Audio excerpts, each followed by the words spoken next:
Hello, everybody, and welcome to our weekly class. And today we have a very exciting topic on foreclosures. As you know, it doesn't really matter um, where we are in the world. It seems to me that wherever I travel, when I talk about foreclosure, everybody understands that foreclosure is the place where you can get the good deals, good real estate deals. It doesn't matter if you're in America, South America, Europe, Asia. Foreclosure is kind of the one of the most popular places where people know you can get the best deals, and everybody wants to know how they can participate. And because it seems like nobody really teaches you how you can win these deals at the auction. And today we're going to share some of these tips and secrets so you can be well prepared to win some of the deals for your next foreclosure auction. And indeed, the foreclosure auction is a great place to get good deals. Typically you get a 50 to 75% off of the market value. And so you can get a lot of lucrative deals at the auctions. In fact, I know some hedge funds actually specialize in buying at foreclosure auctions. And when you're buying at 50 to 75% of market value, you are already in the money, right? It's what we call you're in the money when you buy the property. So you stand to make a good profit. Now let's take a look at this video that I took recently at a foreclosure auction just a few months ago. And just without, kind of really going into details of what's going on, let's just watch the video and let's see what you can get out.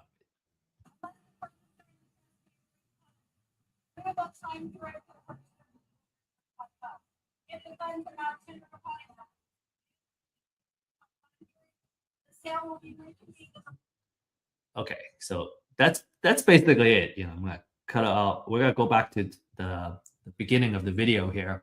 Now, on the surface level, right? This is what's going on. Number one, it's quite loud and it's hard to hear the person that's talking, this lady. The second thing is that it's a little bit chaotic, but there is order to this chaos, right? So everyone seems to know what they're doing. And there's actually a lot more going on, as you can kind of see, kind of further into, kind of beyond this group of folks. There's more people over there. So what's going on, right? There's a lot of stuff going on. And at the end of this class, right, after we go over these top 10 tips, we're gonna revisit this video, and you're gonna be able to see and kind of break down everything that's going on in this video and what everyone's doing. All right, so sounds like a good deal. And then another kind of natural question is, within, being a part of this foreclosure auction, how do I win these deals? And what are some of the risks and how can I minimize the risk, right? So we want to be very cognizant of the risk that we'll be getting into if we participate in these auctions. And our promise to you is that at the end of this webinar, you'll understand how you can win deals while minimizing your risk, right? There are things you can do to minimize the risk. And this class is for new investors that are looking for knowledge to get started, right? Start buying properties. Or if you're an experienced investor and you're not familiar with foreclosure auctions, this would be a good place too. A lot of what I find is that a lot of investors, even if you have acquired a whole portfolio of properties, maybe they don't even need to participate in the auction to acquire these deals. There are different venues and channels where you can source great deals. If you want to add the foreclosure as one of the channels where you can source deals, this is certainly one place where you can gain that knowledge. From an exit strategy standpoint, all right, it's good for wholesale, fix and flip, or buy and hold at a big discount.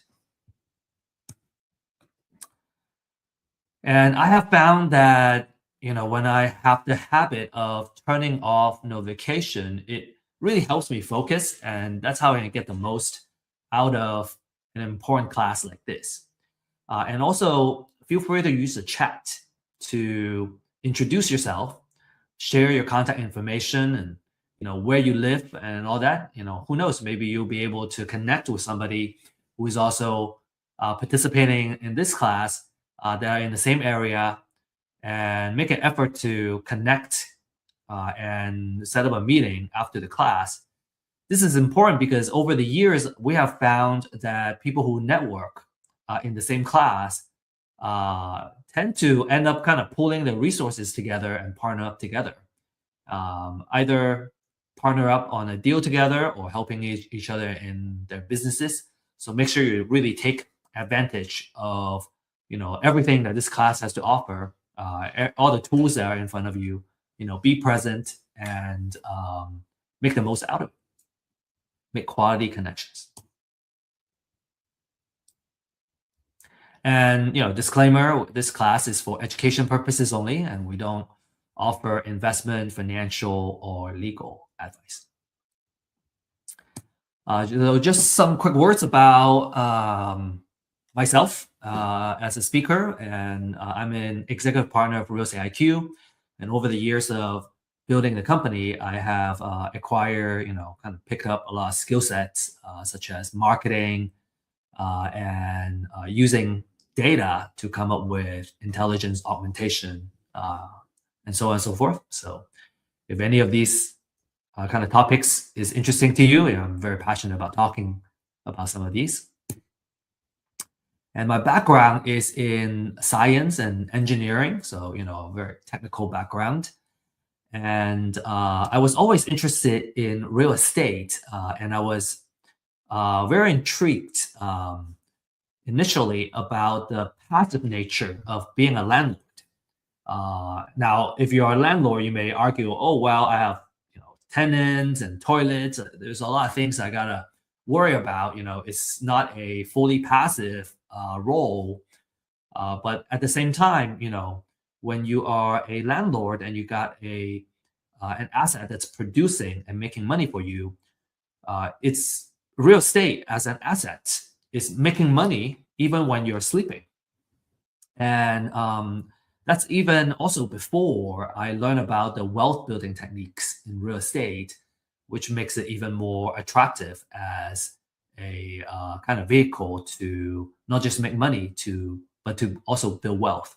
And so, really awesome, I guess, place for us to be here and learn about real estate investments and how we can kind of build generational wealth for our family, right? Now, the struggle I have found is that number one, it was hard to get the knowledge we need in real estate investments. It's kind of, hard to find, right? The schools they don't teach you, and then it's also hard to find the good information and data for us to do the outreach and find the deals. And then third is that it was difficult to connect with the right mentors and entrepreneurs to help us grow our business. And so those are the three main struggles we saw. And that's why we established Real Estate IQ, really to solve these problems. One is to offer webinars and classes to offer the knowledge. We really believe that education is the ultimate equalizer, and that's what empowers us to kind of rise up to the level that we aspire to be in. And we also offer distressed seller data to help you find and win the deals. And finally, we offer mentorship and a deal makers community, right? Basically a support system that you need in order to succeed. I find it very difficult myself to do deals by myself. Just when I was starting out, it's very hard to know everything that we need to know to kind of participate in a deal and expect to do very well. I find it much more comfortable to work with someone who already has the experience, and then we are kind of either sharing resources or I bring something to the table, and we kind of achieve that success together. I find it a lot easier. Now, without further ado, we're going to go straight into now the content that we have prepared for you. So we're gonna kind of really get started and talk about these 10 deal winning tips. Okay. So first of all, there are two types of foreclosures. You may have heard about the bank foreclosure. Bank foreclosure is when the owner owes the bank money, not able to afford a mortgage, for example. And then the other one is the tax foreclosure, in which case the owner owes the government taxes, and the government has the right after an amount of time to then put the house in a tax foreclosure. And there's some nuances. We're going to go into that a little bit. Now, each county is a little bit different when it comes to where the foreclosure takes place. So where and when the foreclosure takes place. So make sure you do your research. In Texas, for example, foreclosure auctions take place on the first Tuesday of every month. And we call it Super Tuesday or the Tuesday auction. If you're in Florida, it's auctioned on a weekly basis as another example. So make sure you do your research on your local county. And let's talk about the bank foreclosures, right? Bank foreclosures happen when an owner stops paying their mortgage.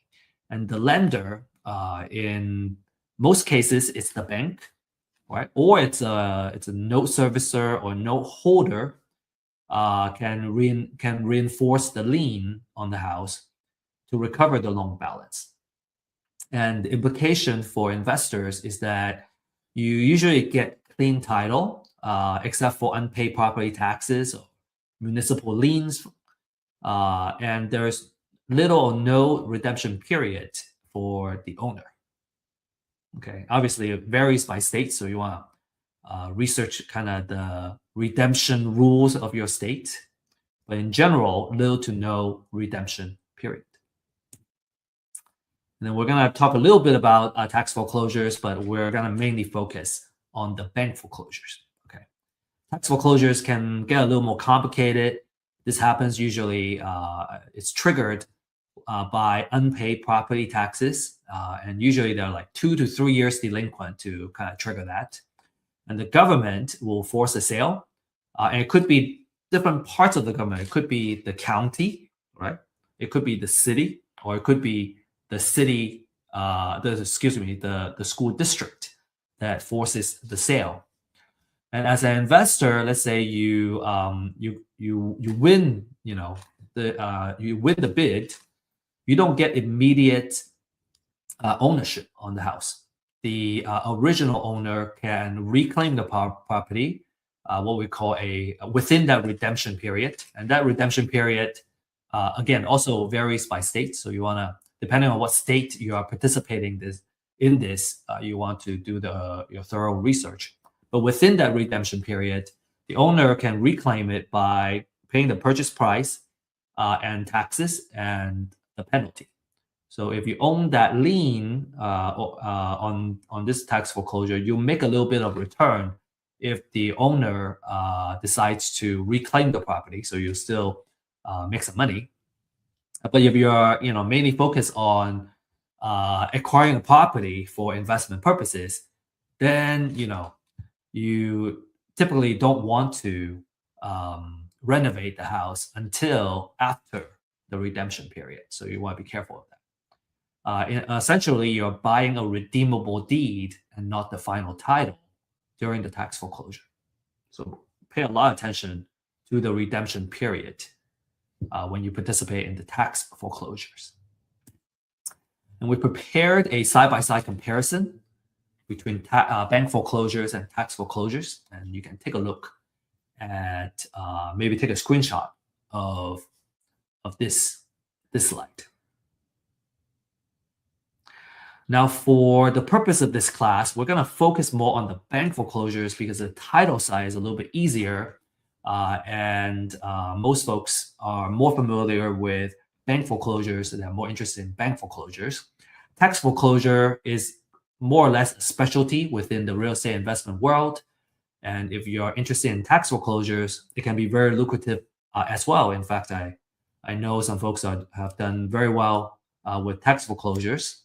And if you're really interested in that, I suggest that you seek out the right classes and education to really go deep in that before you really start participating in these tax foreclosures. Right? Really know what you're getting into, understand all that, understand the risk and the process and the know-how, right, before you jump into it. Anyway, bank foreclosure is what we're going to focus on here. Now, the second tip is that in order to bid, you need to first register as a bidder. Okay, so you don't just show up and then you go, oh, I'm gonna bid on the house on the property on the house. You need to register first, okay, in order to bid. Some of you may know of auction.com or some other auction websites. Okay, so in order to, some of the houses either they are go into the auction at physically or kind of in person at the county area, county courthouse, or they are being auctioned off online as well. So auction.com, for example, or you maybe Xome, XOME.com is another example. For auction.com, in order to register as a bidder, you would need to transfer $1,000 first. And that $1,000 is refundable, but you need to kind of show that you got to put some money in the game in order to participate in the bidding. Okay, next, let's talk about the foreclosure process, right? And here we're going to focus more on, like I said, on the bank foreclosure process. So for the bank foreclosure process, the borrower becomes delinquent in terms of their mortgage payments. And usually, more than 4 months of mortgage payments, this will kind of trigger the foreclosure process. The lender would order a trustee to send the letter of demand. And when that happens, the borrower has at least 30 days to pay off the delinquent payment. Or what happens is there will be a notice of default that gets filed and an intent to accelerate the mortgage note. And then it takes about 20 days for that to happen.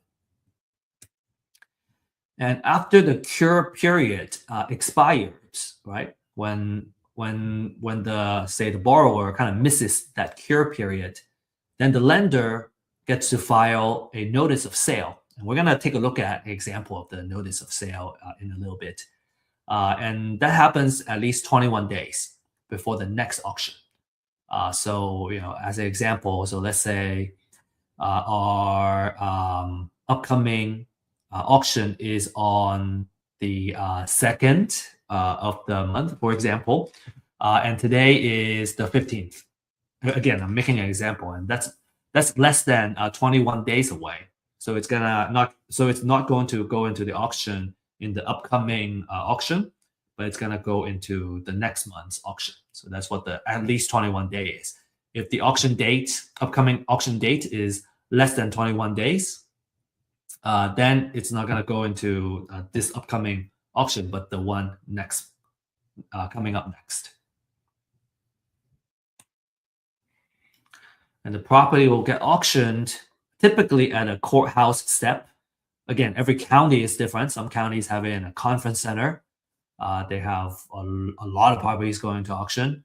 Some counties, are in a courthouse, in front of the courthouse. And a lot of times it's kind of outdoors too. So like the video that I shared earlier is actually outdoors, which is why it was so loud. There was a lot of traffic, noises, and then people kind of talking over each other too. It's typically, between 10 and 4 p.m., 10 a.m. to 4 p.m.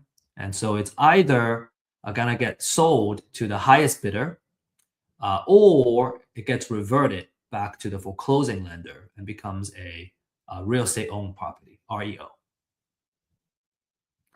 Now, so why the either or, right? So typically, a lender has a minimum amount that they would specify. So if the bids are, so let's say the minimum amount is 100,000. If all the bids are under that $100,000, then the property is gonna revert and go back to the lender. But if the bids go above that minimum, in this case, 100,000, let's say the bid went up to 120,000 to the of the highest bidder, then the house is going to go to the bidder that bids 120,000 because it's already above that minimum amount specified by the lender. Okay, and if you have questions, if I didn't explain a particular concept very clearly, feel free to post your questions on the chat and we can discuss more after, and we can discuss your questions. Okay, number 4. We got to know how to find properties going into the auction. This is public data, public information, but it's not easy to find, right? It's the information is not easy to find. So we're gonna, share with you how you can find this information. Okay, so what you want to do is to Google, and you can either Google, the name of your county, notice of sale, or the name of your county, foreclosures. And usually it will pull up the right link. Some counties may be a little bit harder to find, but if you just dig in a little bit further, you should be able to find the right website and find kind of figure out where you can find these foreclosure notices. You can also find it at the courthouse. It gets posted in front of the courthouse as well, and it'll be kind of on paper. You have to flip through all of them and maybe take pictures of them. If you can find them online, well, they're going to be digitized and it's going to be a lot easier to locate the information that you need. So a notice of sale looks like this. This is an example of a notice of trustee sale. You get the foreclosure date here. What time, right? This one says it's between 10 and 4 o'clock. Beginning not earlier than 1 p.m. and not later than 3 hours later. So actually it's between 1 and 4 p.m. Right? So if you want this particular house, you want to show up between 1 and 4 o'clock. You don't have to be there for 6 hours. That's good. That's good news. And then you have about 3 hours there, and you got to figure out who the trustee is and all that stuff from here. And then you get the property address, the legal description, and everything. So a lot of information are on this notice of sale.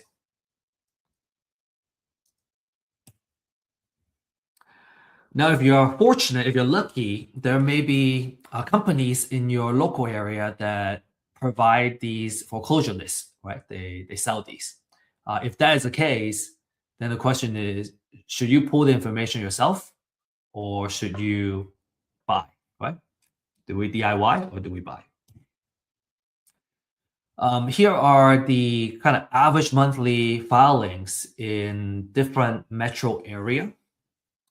And if you're in a metro that are not listed here, we can cover those as well. We have a service called customized lease binding services that we go into the metro that you request, and we can pull this information for you. We can mine this information. Now, as you can see, we're talking about hundreds at least, right? For a lot of these metro area, up to 1,000, couple thousand for the bigger metro. And so there are so many filings that it's usually not recommended to do it by yourself. It just takes too much work. It takes too much time. As an entrepreneur, I would say if I spend a lot of my time mining the information, then it's taking my time away from doing the actual due diligence and kind of figuring out what the right amount it is that I need to bid on the property, which is a better kind of use of my time. All of doing this is kind of, low value labor work. It's much easier to outsource it. I have learned how to do it myself, just so I know how the work gets done, and I appreciate, the people that are doing the work, and I can kind of know how well the work is done. But after I learn how it's done, I usually don't do it because it's such a low value work. Like if I'm gonna spend 1 or 2 hours every day on this particular effort, man, I'm gonna end up doing all that, just researching and getting the information. Well, it doesn't really get me to point B, which is being able to bid on the property. So it's much easier for me to hire somebody to do all this research, and then I can do the actual intelligent work, which is the due diligence and the research it requires to come up with the right offer and the maximum bid that I would bid on any property, so I don't lose money. Okay, I hope that makes sense. Okay, make sure you focus your time on high value activities. Some examples of high value activity is lead generation, marketing, due diligence, contacting distressed sellers, for example. So here are some key elements, right? Speaking of purchasing, if we're gonna buy a list, like what does a quality list look like? So these are a couple of quality information. From a property information standpoint, you want to know who you want to really important is to know the trustee who's gonna be auctioning off the property. Actually, I'm gonna be sharing that as one of the tips later on. Right? You want to know the trustee. And then you want to know the property information, right? Sometimes having the address. What's weird with these foreclosure filings is that not every property's address is on the filing. Sometimes it's just a legal description. So you have to go and research and figure out what the address is and what the zip code is. Sometimes I want to only focus on a particular zip code or a particular city because that's the area that I want to focus on purchasing deals on. And it's much easier if that work is already done, and then I just focus on the filtering, right? And focusing my attention on the deals that I want to bid on. Subdivision, legal description, and the characteristic of the property, like bedroom, bathroom, square footage. And then some of this financial information is interesting too, because it kind of gives you the insight on the property and what's going on with it.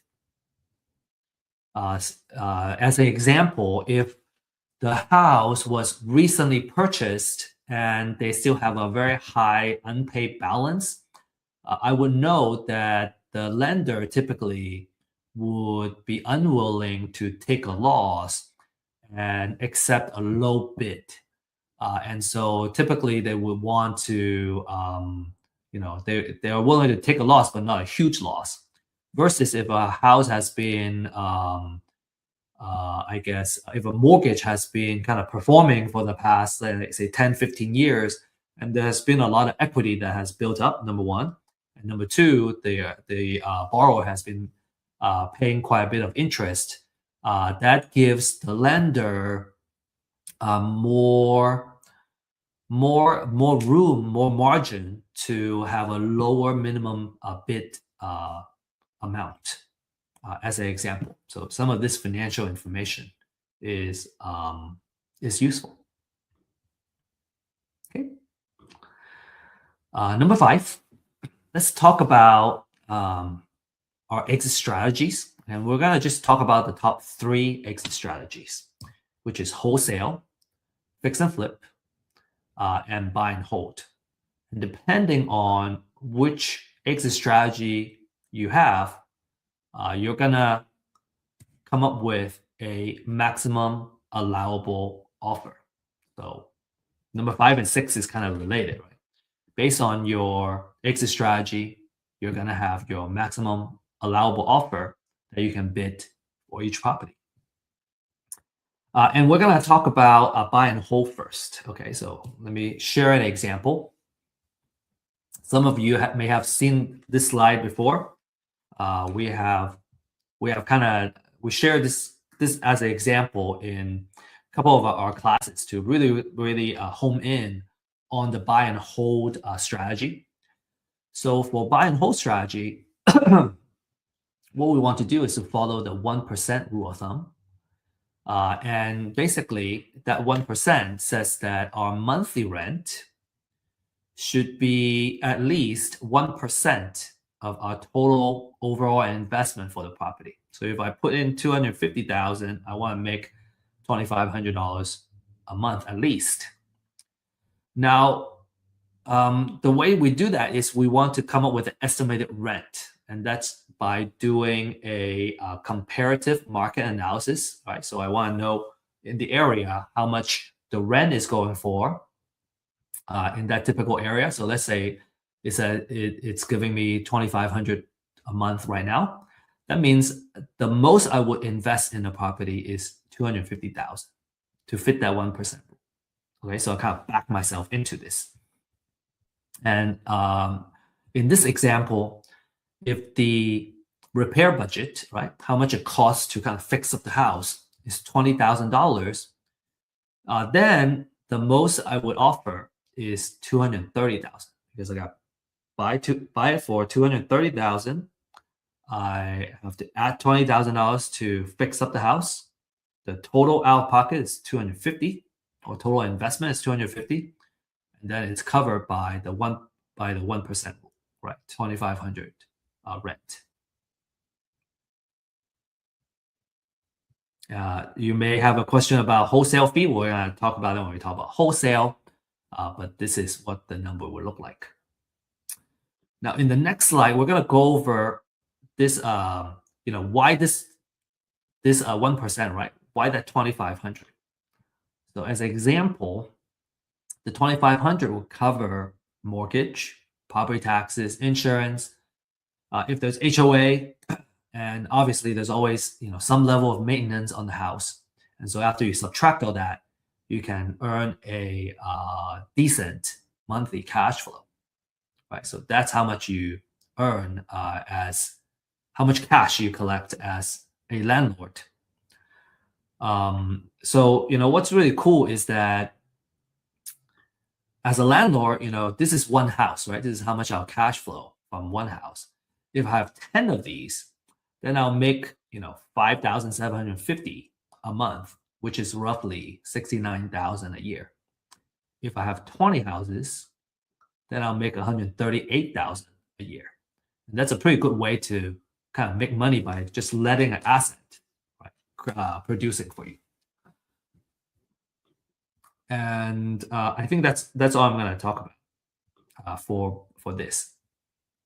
Just a very last comment is that for buy and hold is a wealth generator. You got a couple of things working for you. You got cash flow, which I just shared, right? From a monthly rent, I get a cash flow. I also get appreciation, which hedges us against inflation. So two types of appreciation. One is a natural appreciation. That's kind of inflation, right? And then a forced appreciation means that I'm fixing up the house to improve the value of the property. So that's what forced appreciation means. We also get tax savings from depreciation, mortgage interest and operating expenses. And then we also get to pay down the loan every month. So we're building up equity. So 4 things kind of working for you to build that wealth.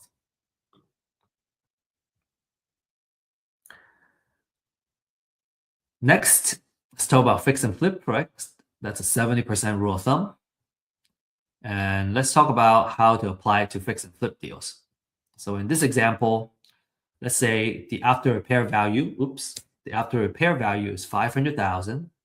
So what that is I gotta run a comparative market analysis, right? Which is figuring out how much the houses around me are selling for in their kind of pristine condition.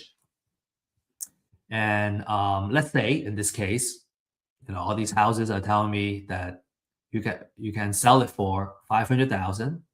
Then we do the 70% rule, multiply this by 70%, then we get 350,000. And then if we subtract the repair budget, then we get our distress offer. So again, to kind of go back from the bottom up is that we buy at 280,000, we put $70,000 in it, so the total amount invested is 350,000. Then that's the 70% of what the after repair value is. And for completeness, we're gonna also kind of explain what the 30% is. You may have seen some of these slides in some of our classes. We like really kind of discussing these models, and sometimes repetition is great because it takes several times to really kind of understand the model.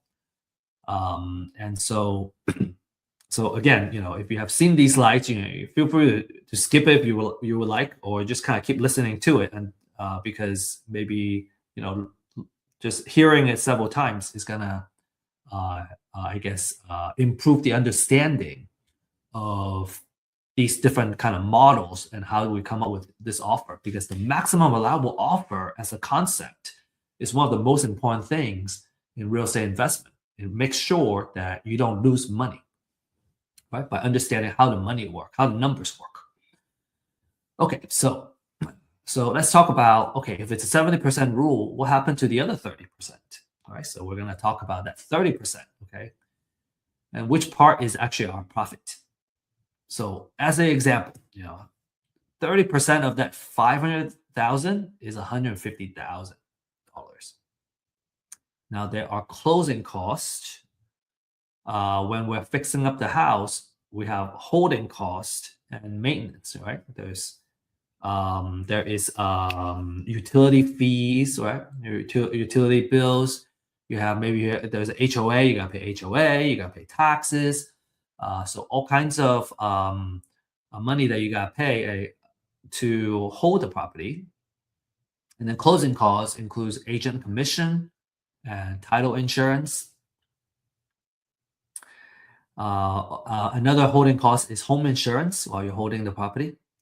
And then you have financial costs, right? So usually when you're buying a property for fix and flip, you are leveraging. You use some kind of hard money or private money leverage. And because of that, it's a short-term loan that has a relatively higher interest that allows you to get financing without the stringent requirements from the bank. So you can leverage someone else's money to make money. And a lot of folks are very glad to kind of pay for this additional financial cost because you get to kind of leverage someone else's money to make this profit. And if you run the math, you see that a certain amount of leverage actually makes sense for those that kind of embrace debt and embrace good debt to produce profits. So without diving too much into it, let's say you get financing from a hard money lender or private money lender to do the fix. Well, you have to pay the interest and on the money that you borrow, and also the fees that you incur. And so let's say you subtract all that. Well, you still make a good, $90,000, which is a very handsome profit. And that's a fantastic return for just one project, right? So imagine doing 2 projects or 4 projects a year. Fix and flip as a business can be very lucrative. And last but not least, I want to talk about the wholesale model. And what you do is you're buying the house at a low enough price to sell it to other investors. So you either sell it to a buy and hold investor, or you sell it to a fix and flip investor. And in the 2 scenarios, right? Let's say I want to sell it to a buy and hold investor. Well, in the previous example for buy and hold, I need to add my wholesale fee here before I put in the offer. So typically, we say about $10,000 on average of wholesale fees is a good number to make. So let's say I want to make $10,000, then I put it in here, and instead of offering $230,000, I offer $220,000. So if I'm acquiring it at the foreclosure auction, and I want to make my wholesale fee the maximum I would bid on is 220,000. And if I can win the house for, say, less than that, right? Let's say I won the bid at 200,000. Well, I can charge as much as $30,000 in wholesale fees and still be able to help the buy and hold investor make money. And that's a really cool place to be. Right? You don't necessarily make 10,000. Maybe you can unlock a way to make $30,000 for the deal, $100,000 for the deal, depending on the deal. And if you sell it to a fix and flip investor, then you use the same kind of structure for that formula. You use the 70% formula. And let's say in this case, I want to make $20,000 in my wholesale fee. Well, then in that case, the maximum I would bid is 260,000. Or again, if I won this deal at 200,000, well, then I can make a wholesale fee of $80,000, and the fix and flip investor can still profit, and they don't mind. They will still appreciate a good deal. And so as a wholesaler, you can see that you might be able to kind of make a lot of money on one deal if you acquire it at a low enough price. Cool. I hope that makes sense. Again, if you have questions, feel free to ask questions. And we have weekly office hours that you can join if you prefer like a one-on-one kind of let's go over the actual numbers. Now, another thing I want to kind of share with you is that these numbers are kind of idealized numbers, right? In real life, it's not that pretty and all well-rounded. And there are some fees here and there, right? That changes the actual number. And so in a real life case, you may see that the numbers may look slightly different. And that's natural. We're just trying to kind of simplify the concept into something that's easy to understand. And in a real life case, based on the different kind of fees and what the situation is, what the interest rate currently is, and so on and so forth, the actual number is going to be different. But what I think these examples serve really well is that by understanding the 1% rule of thumb for buy and hold and the 70% rule of thumb for fix and flip, your 99.9% of the chance of the cases, you always make money, right? You won't lose money if you do the right things and you follow this formula.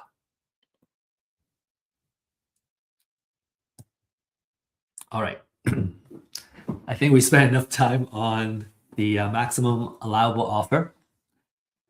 So we're going to talk about number 7, okay? Got to do your real estate valuation. So that's another big fundamental skill set for a real estate investor is being able to do a really good high fidelity real estate valuation. And there are 2 important numbers that you want to get really good at doing. And it's usually it's the same process, right? Using real market data to come up with number 1, after repair value, right? That's what we need for a kind of fix and flip number. And you got to know the market rent, which is good for buy and hold. And usually when I kind of evaluate a deal, I kind of always like to look at both of these numbers because it will tell me which exit strategy works best and which strategy, if it's flexible, right? If both strategies work, that's going to tell me, hey, this is a really awesome deal. And maybe one or the other numbers work better, one or the other exit strategy works better, then it will also kind of tell us, okay, this is the way to go. Another maybe a little more advanced items is that in addition to market rent, there's also short-term rental or like mid-term rental or co-living model, right? So you can potentially create more cash flow as a than a market rent. When we talk about market rent, we're looking at long-term rental, long-term rent. We're not going to talk about all these kind of short-term rental and potential higher cash flow scenario. In this case, really it's because when you're running a short-term rental, you're kind of running an accommodation, a hospitality business, and when you are doing long-term rental, you can very easily outsource it to a property manager, and you have really good occupancy usually, instead of a short-term rental. You have occupancy type of a situation or occupancy kind of factor they gotta factor in. So to kind of keep things a little more organized, right, we're gonna focus more on the long-term rental. And for real estate valuation, what's important is to run a comparative market analysis, or what we call a CMA. So looking at the market, right, all the comparables that are on the market, how much do they sell for? How much do they sell for? That's going to give me the ARV, after repair value. How much do they rent for? It's going to give me the market rent. And we're going to just talk a little bit briefly about best approaches to CMA. So best approaches to CMA is these couple of things to kind of set up the parameter, right, on which ones are comparable, right? The keyword is comparable for a CMA. You want to know, you want to look at the distance, right? How far? If it's too far away, maybe it's not a comp anymore. You want to look at recency. Recency is how recently the house was last sold. If it was sold 5 years ago, that's not really market value data anymore. You want it to be as close as possible. Ideally, the last 30 days, the last 90 days would be really good, because the real estate value and real estate prices is seasonal. So the more recent, the better, typically 90 days. You want to look at square footage, right? A small house, a cottage, a big mansion, completely different type of valuation. A year built, right? Obviously a new house and a house that was built in 1920s, completely different material, age and all that stuff. So you want to be kind of similar. And then ideally you want the houses to be in the same subdivision, because they tend to be in built by the same or similar builders, and they're true comparables. So some rule of thumb, and these are just kind of guidance. We put 1 mile for distance. Ideally, it's actually a quarter mile if possible. Recency, at most 360 days, but ideally 90 days. Square footage is plus and minus 20% of the house that we're trying to evaluate. So if the house is say 2,000 square feet, then you're gonna go. You want to pick out the comparables that are 1,600, between 1,600 and 2,400, which is within that plus minus 20% of 2,000. And then year built, as an example, let's say it was built in year 2000. You go from 1990 to 2010, and then you try to choose the same subdivision if possible. Then you're going to choose the best 3 to 4 comparables as the basis to come up with your valuation for the ARV, after repair value, and also for the market rent. So so I guess, maybe just to elaborate a little bit more, for after repair value, I'm looking for sold prices for the houses that have been sold in the area. For market rent, I'm looking for leased prices for the houses that have been leased in the area. Okay, let's move on. Number 8, you gotta know how to minimize your risk. 3 key questions that you need to answer. Okay, number 1, is the house is still there? If there are times where the house goes into a bank foreclosure, tax foreclosure, but actually there's no house there anymore. It's just a plot of land. And if you're bidding on the property as if the house was still there, and you're bidding, you put down a big bid on the house, and there's no house, then you're going to stand to make a big loss. Okay.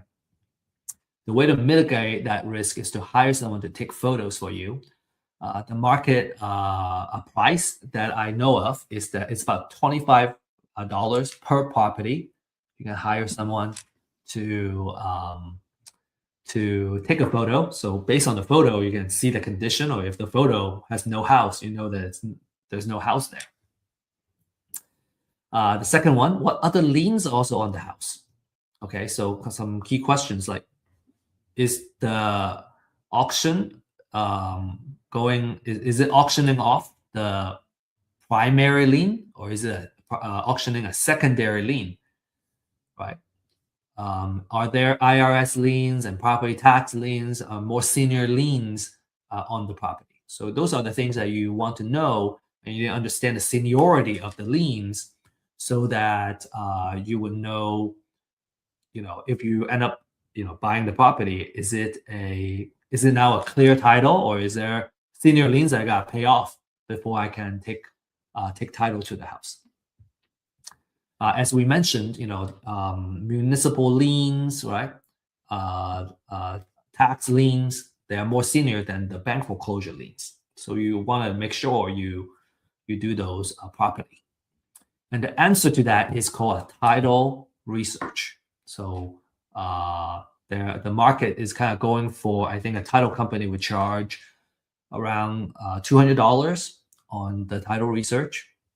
We offer that title research service for $40 to $75. The reason is that we are really focusing on doing research for the purpose of bidding on foreclosures, and we're not going as steep in terms of going 30-year research on a property per se, because it's not needed for the purpose of foreclosure auctions. So we are pricing it at between 40 to 75 per research.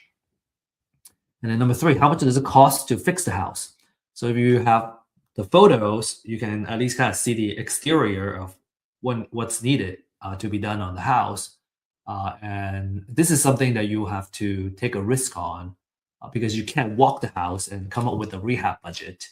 And so you have to kind of really do some rough estimation on how much it would cost to fix up the house, because remember, the rehab budget is part of your formula for your maximum allowable offer. Okay, so those are the 3 main questions you really got to answer before you bid on the house. Okay, all right, number 9. We got to know which trustee will be auctioning the property. Because if you really want to participate in the auction of a property, you're going to need to know who the trustee is. Where are they? When they show up, you got to know where they are, because sometimes they just kind of show up, they start auctioning, and maybe there are some auctioneers that are very loud and kind of really try to get as many people to participate as possible. But some trustees, different style, they're just reading off of the disclaimers or whatnot, and you really need to know where they are, and when they show up, you better be there, so you don't miss the chance of bidding on the property. Okay, so that's very important. You want to know what time frame they're gonna get bidded. The property is gonna be auctioning, and who the trustee is, and kind of when they show up, you gotta be there. And number 10, you want to have cashier's check ready, and get them ready and bring them with you. Experienced foreclosure bidders usually come with cashier's checks in different denominations. Okay, they have 50K, 30K, 20K, 10K. I think at least 10K, right? Let's say you have a lot. You still want to have, at most a 10K denomination. As an example, let's say you only have $100,000 in the cashier's check, and the property that you want to bid on turned out to be 70,000. Well, because you don't have, you can't break it up. You have to give them that 100K cashier's check. Well, now you have an extra $30,000, which is the difference. It's stuck with the courthouse, the county, for several weeks before they can get the money back to you. So what that means is now you have $30,000 that have been sitting around not producing for you. So usually for the experienced folks, they have these denominations. So let's say it's 70,000. Well, I got the 20K, I got the 50K, and then now I'm good. I can use the rest to bid on another property if I want. Right? So that's very important. They don't make change at the auction. So some bonus information, I want to give you this, and then we will look at the video. Okay, so the bonus, I want to kind of share the what happens during the auction or like after the auction. So after the auction, after the foreclosure, the borrower may still owe money after the foreclosure. If the total debt owed exceeds the foreclosure price, the lender may seek a deficiency judgment and go after the borrower. Okay, so borrower may, in this case, they either owe money or they have to declare bankruptcy, right, in order to kind of deal with that. A bank foreclosure wipes out secondary liens, right, second mortgages or junior liens with proper notice, but it doesn't eliminate debt. So these lenders can still go after the borrower. And then federal, state, and local tax liens will survive. And so you need to pay them when you win the bid. So make sure you do the title searches properly. All right, so now let's play this video again. I got this this video back, and then we're gonna really talk about a little bit more nuance of what's going on. Okay, so it's just a 10-second video, I think.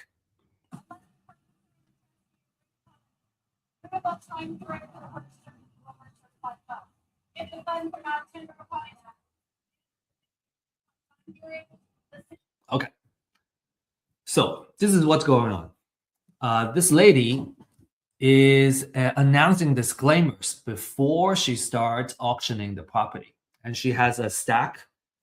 She actually has, this I guess a binder with different properties that she's auctioning off, and she's gonna read it off one by one as we go, and then the folks that are sitting on the other side, they're the ones that are gonna bid on the property if it's the right property that they want to bid on. You have this gentleman, Ryan, my friend, has a laptop, right? And he has a spreadsheet here with all the properties that he already did research on, and he knows exactly which deals he's going to bid on because he already did all the due diligence and everything that he needed. This lady, I also spoke with her afterwards.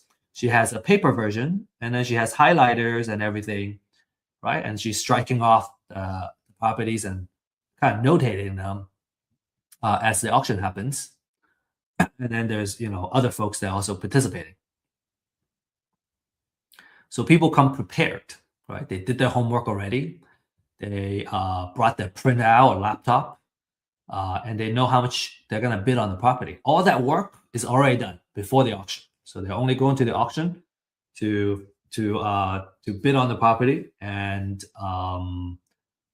basically trying their best to win a property or two or more during the auction. And the auction happens at different spots. You got this one, this spot here. You got a service link auction that's happening over here. And then in the back, you have auction.com. So there are a couple of spots. And then, obviously you also have individual trustees that are just kind of standing there. And once they kind of get started, people will kind of crowd over and try to kind of hear the best they could and making sure that they don't miss on the property they want to bid on.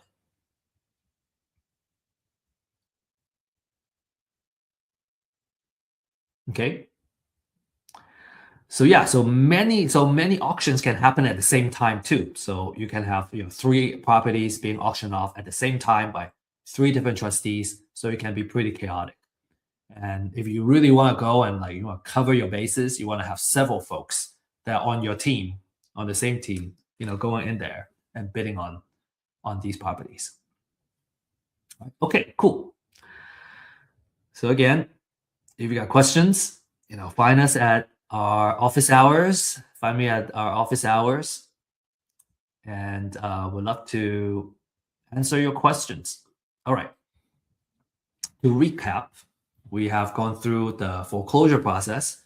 We talked about the different type of foreclosure, and then we talked about how you can find and evaluate deals and all the due diligence that you need to do to minimize your risk, and then all the different things that you need to do in order to participate effectively in a foreclosure auction.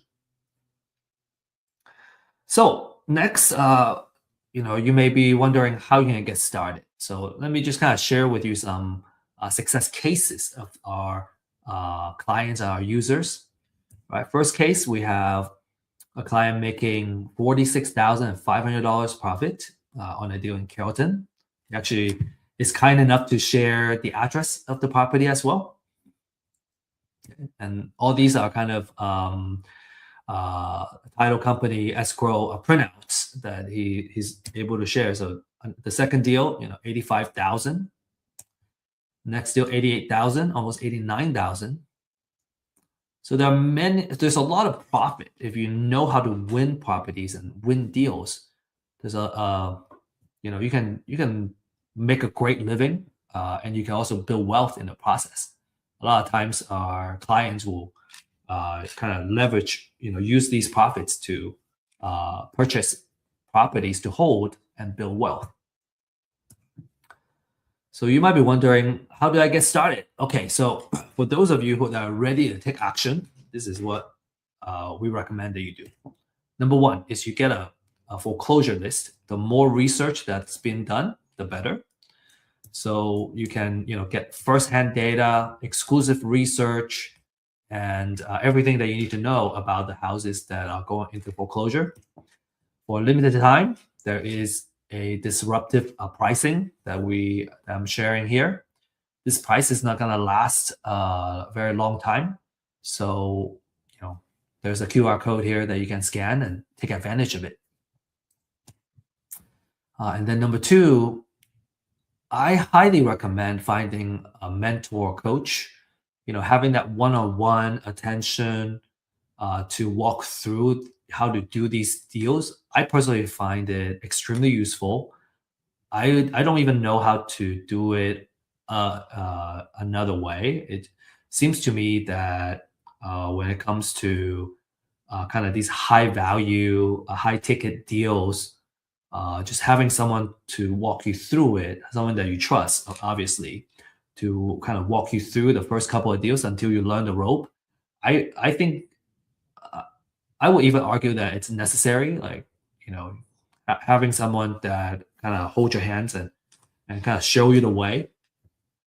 So we have a deal accelerator program that if you choose to participate, that's what we designed the program to do, is to give you that one-on-one hand holding and training and mentorship to get the deals done, get a couple of deals under your belt, and then you become a deal partner where we do deals together.